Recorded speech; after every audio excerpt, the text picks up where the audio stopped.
Sanatan Dharma is not about caste hierarchy. We have something called as Sanatana Dharma.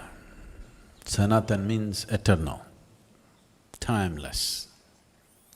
Dharma does not mean religion, dharma means a law. So they were talking about eternal laws which govern life and how we can be in tune with it.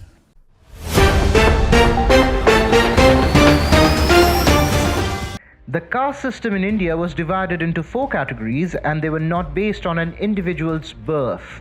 Let me begin the episode by asking a few questions.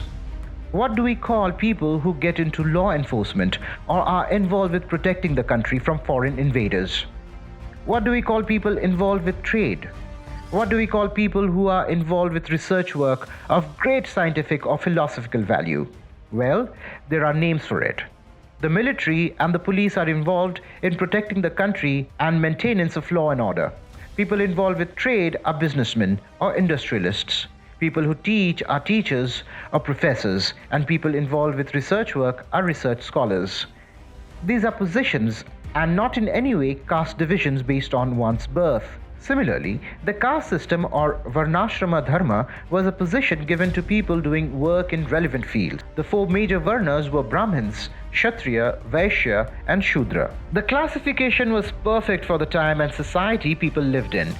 Shudras were incapable of taking responsibility of the community. They could only look after themselves and their family and were involved with menial jobs. The government or the ruler took care of them. Shudras were also helped by other community members. Vaishyas were traders and businessmen who took care of themselves, their families, and the community to a large extent. They were taxpayers and were involved with trade. They were wealthy and helped the community through various forms of trade. Kshatriyas were the warrior class, similar to that of military and police of today.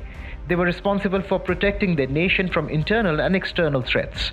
The warriors and the spies reported directly to the general, who in turn was in direct contact with the king. The Brahmins were responsible for teaching various subjects to the students and were referred to as acharyas. People who mastered a particular field of study were regarded as gurus.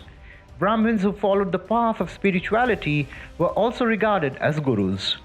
The sannyasi, or the one who gave up the society, did not belong to a varna and were out to gain enlightenment. The caste division was merely work positions for individuals who were involved with various works that would benefit the community. However, things changed as the ages passed. The caste system turned into what it is today.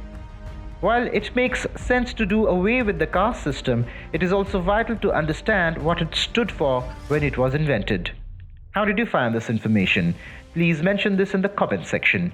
We would also like to know the kind of content you want to watch, and we will try to create it for you.